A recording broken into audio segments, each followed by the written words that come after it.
অনুকরণ নয়। এইবার আসেন বাংলাদেশের সংবিধান কি বলছে।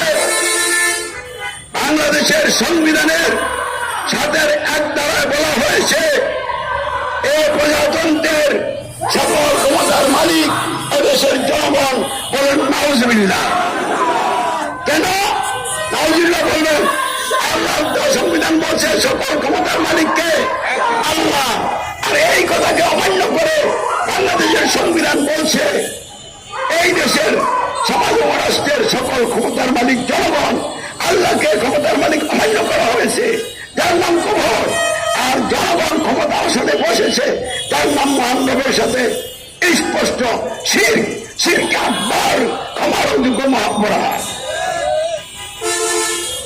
এই সংবিধানের মাধ্যমে সংসদ নির্বাচন অনুষ্ঠিত হয়। নির্বাচনের মাধ্যমে যারা এমপি হয় সংসদে বসে তারা সমাজ এবং রাষ্ট্রের জন্য আইন রচনা করে, তারা হয়ে যায় আইন প্রণেতা, আইনদাতা। তারা বলে জনগণের খলিফা। মানুষ কি জনগণের খলিফা? মানুষ তো আল্লাহ রাব্বুল আলামিনের খলিফা।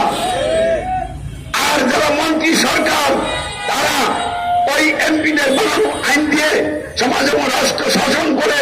আর যারা শাসন করে তারা হয়ে যায় শাসনকর্তা। তাহলে গণতন্ত্রের ভিত্তিতে বাংলাদেশে 1972 সাল থেকে যে সংবিধান রচনা করে এখন পর্যন্ত চলছে, এই সংবিধান সরাসরি আল্লাহকে ক্ষমতার মালিক, আইন বিধানদাতা, শাসনকর্তা অমান্য করেছে। আল্লাহর স্থানে মানুষকে বসিয়েছে। অতএব এই সংবিধান কোনই সংবিধান, শিরকি সংবিধান। কবর এবং শিরক করলে দুনিয়া আযাব গজব পারবে, আর আখিরাতে জাহান্নাম হবে ঠিকানা।